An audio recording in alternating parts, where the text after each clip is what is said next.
ஓம் ஸ்ரீ குருப்யோ நமः. ஸ்ரீ மகாபரிவாஜனம் மகாபரிவாஜனம் மகாபரிவாஜனம். இன்னைக்கு தெய்வத்தின் குரல் பாகம் 4 புது வாழ்க்கை என்ற தலைப்பில் பெரிவா சொல்கிறத மேலே வாசிக்கிறேன். சரியாக சொன்னால் உத்தரமேரூரிலேயே 2 சாசனங்கள் இருக்கின்றன. முதலில் ஒன்றும் அப்புறம் 2 வருஷங்களுக்கு பின்னால் இன்னொன்றுமாக 2 கல்வெட்டுகள் அங்கே காணப்படுகின்றன. முதல் கல்வெட்டு சுருக்கமாக இருக்கிறது, பிந்தையதுதான் விவரமாக இருப்பது. அதுதான் அதிக பிரசித்தி அடைந்தது. நான் அதிலுள்ள விஷயங்களைத்தான் இப்பொழுது சொல்ல இருக்கிறேன். ஏனைய கல்வெட்டுகளில் கொஞ்சம் கொஞ்சம் தெரிகிற விஷயங்களையே பூர்த்தியாக கொடுப்பது பராந்தக சோழன் காலத்தில் 2ஆம் கல்வெட்டு தான்.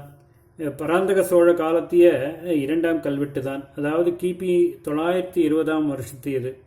ஒரு ஊரில் பொது காரியங்களில் ஏதாவது குறை ஏற்பட்டிருந்தால், முறையின்மை நடந்திருப்பதாக தெரிந்தால் அதை விசாரித்து நிவர்த்தி செய்வதற்காக சோழராஜா, அதாவது எந்த அரசனுமே தகுந்த அதிகாரிகளை அனுப்பி வைப்பான். இப்படி 1000 வருஷத்துக்கு முந்தி பராந்தகன் என்று நாம் சுருக்கமாக சொல்லும் வீரநாராயண பராந்தக தேவ பரகேசரி வர்ம சோழ மகாராஜா தத்தனூர் மூவேந்திர வேளாண் என்னும் அதிகாரியை ஒரு தடவையும், அதற்கு 2 வருஷங்களுக்கு அப்புறம் ஸ்ரீவங்க நாயகர் சோமாசி கிரமவித்த பட்டன் என்னும் அதிகாரியை இன்னொரு தடவையும் உத்தரமேரூருக்கு அனுப்பி தேர்தல் முறைகளை சீர்படுத்தி இருக்கிறான். இந்த இருவரும் மேற்பார்வை செய்த ஏற்பாடுகளைத்தான் முறையே அந்த 2 உத்தரமேரூர் சாசனங்கள் தெரிவிக்கின்றன. அந்த ஊர் பரிபாலன சபையார் கூடி வகுத்து கொண்ட தேர்தல் விதிகளை இந்த அதிகாரிகள் சூப்பர்வைஸ் செய்து அதிகாரப்பூர்வமாக அங்கீகரித்திருக்கிறார்கள் என்று தெரிகிறது. அந்தன வேளாள அதிகாரிகள். இந்த 2 அதிகாரிகளில் வேளாண் என்பவன் வேளாளர் ஜாதி என்று சொல்லாமலே புரியும். சோமாசி, கிரமவித்தன், பட்டன் என்கிற 3 வார்த்தையுமே பிராமண ஜாதி குறிப்பிடுபவைதான். சோமாசி என்றால் பட்சணம் இல்லை. சோமயாகம் செய்த சோமயாஜிதான் தமிழில் சோமாசி என்று ஆனது. சுந்தரமூர்த்தி நாயனார் சரித்திரத்தில் சோமாசி மாற நாயனார் என்று ஒருத்தர் வருகிறார். 63 ஒருத்தர் அவர். கிரமவித்தன் என்றால் என்ன?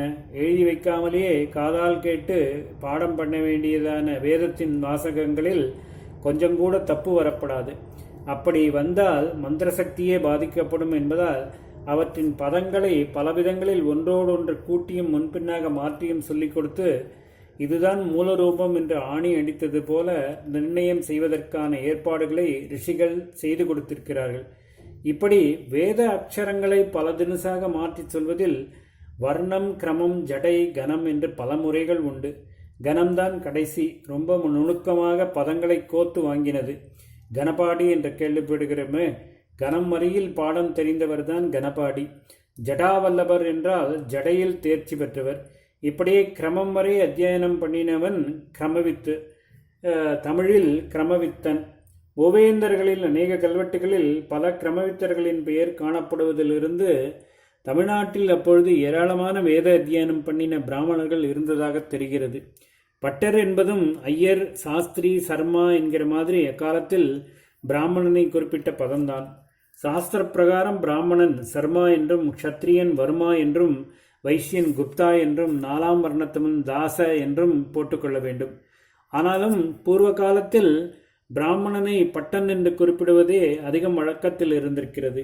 மகாராஷ்டிர பட்டோஜி, மங்களூர் பட், பெங்காலி பட்டாச்சாரியா எல்லாரும் பட்டர்களான பிராமணர்கள் தான்.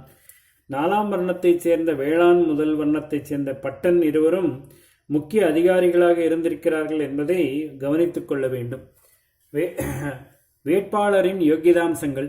உத்தரமேரூர் கல்வெட்டுகளிலிருந்து ஊர் சபைக்கு தேர்ந்தெடுக்கப்படும் அபேட்சகருக்கு அநேக யோகியதாம்சங்கள் நிர்ணயிக்கப்பட்டிருப்பதை தெரிந்து கொள்கிறோம். அபேட்சகரின் குவாலிஃபிகேஷனுக்கு ஒரு லிஸ்டே கொடுத்திருக்கிறது. அந்நாளில் ஊர் சபை அங்கத்தினருக்கு தேவைப்பட்ட அந்த தகுதிகள் என்னவென்றால், 1. அவன் தீர்வை செலுத்தும் கால்வேலி நிலமாவது உடையவனாக இருக்க வேண்டும். காநிலத்துக்கு மேல் இறை நிலமுடையான் என்பதே சாசன வர்க்கம். இறை என்பதுதான் சரி, அதாவது இறை என்பதுதான் வரி, அதாவது நிலத்துக்கு தரும் தீர்வை. 2. தன்னுடைய சொந்த மனையில் வீடு கட்டி கொண்டிருக்கனாய் இருக்க வேண்டும். தன் மனையிலேயே அகமெடுத்து கொண்டிருப்பான். 3. 60 வயசுக்கு அதிகமானவனாகவும் 30 வயசுக்கு குறைந்தவனாகவும் இருக்கப்படாது என்று முதல் கல்வெட்டு சொல்கிறது. 2 வருஷம் கழித்து அதை ரிவைஸ் செய்த 2ஆம் கல்வெட்டு 60 என்பதை 70 என்றும் 30 என்பதை 35 என்று உயர்த்தி நிர்ணயம் செய்திருக்கிறது. 60 பிரயாத்துக்கு கீழ் 30 பிரயாத்துக்கு மேற்பட்டார் என்று முதலில் இருந்ததை 70 பிரயாத்தின் கீழ் 35 பிரயாத்தின் மேற்பட்டார் என்று மாற்றி வயசு நிர்ணயம் செய்திருக்கிறது. இதிலிருந்து தெரிகிற இன்னொரு விஷயம், ஏதோ ஒரு ரூல் போட்டுவிட்டால் அதையத்தான் பிடித்து கொண்டிருக்க வேண்டுமில்லாமல் அவ்வப்போது புனராலோசனை செய்து அதை இன்னும் சீர்படுத்த முடியும் என்று தெரிகிற போது அமெண்ட்மெண்ட்டும், அதாவது சட்ட திருத்தமும் கொண்டு வந்திருக்கிறார்கள் என்பது. திருத்தக்கூடிய விதிகளும் திருத்தக்கூடாத விதிகளும். அமெண்ட்மெண்ட்டை பற்றி சொல்லும்போது இன்னொன்று கவனிக்க வேண்டியிருக்கிறது. ஒரு காலத்தில் நல்லவர்களாக ஸ்வயநலம் அல்லது ஸ்வயஜாதி அல்லது ஸ்வய கட்சி நலமில்லாமல் தேச நலனையே கருதுபவர்களாக இருக்கப்பட்டவர்கள் போடும் ரூல் விதிகளையும் லாக்களையும், அதாவது சட்டங்களையும் பிற்பாடு அப்பாடி இல்லாதவர்கள் சுயநலனுக்காக மாற்றி அசைன்மெண்ட் செய்கிற ஆபத்தும் இருக்கிறது. இவ்விஷயமாக பழைய காலத்தில் இருந்த உத்தமமான அம்சம் என்னவென்றால், அடிப்படையான நம்முடைய ராஜ்யங்கள் எல்லாவற்றுக்குமே தர்மசாஸ்திரம்தான் கான்ஸ்டியூஷன், அரசியல் நிர்ணய சட்டம் மாதிரி இருந்ததாகும். இப்போ இருக்கப்பட்ட அநேக தர்மசாஸ்திரங்களில் எல்லா விஷயங்களையும் மிகவும் தெளிவாகவும் அழகாகவும் விவரிக்கும் மனு தர்ம சாஸ்திரத்தை தான் எந்த அரசனும் பின்பற்றியதாக அவனை பற்றிய பிரசித்திகளும், அதாவது சாசன வாயிலாக ஒரு அரசனை பற்றி கூறப்படும் புகழ்மொழிகளிலும் மற்ற இலக்கியம், காவியம் முதலானவற்றிலும் காணப்படுகிறது. மனுநீதி வழுவாது என்று எந்த அரசனின் ஆட்சியும் பற்றி சொல்லப்படுவதால் கொஞ்சம் கூட சுயசார்பே இல்லாமல் ரிஷிகள் வகுத்த தர்மசாஸ்திரங்களின் சாரமாக மனு கொடுத்த அந்த பிரமாண நூலில் காண்கிற விதிமுறைகள் பின்னால் வந்த அரசர்களால் மாற்றப்படவே இல்லை என்று தெரிகிறது. இந்த அடிப்படை சட்டத்துக்கு அமெண்ட்மெண்ட் என்பது கிடையாது. அதன் விதிகள் அவற்றின் ரூபம் சிதையாமலேயே காக்கப்பட்டு வந்தன. ஓம் ஸ்ரீ குருப்யோ நமஹ. ஸ்ரீ மகாபரிவாஜனம் மகாபரிவாஜனம் மகாபரிவாஜனம்.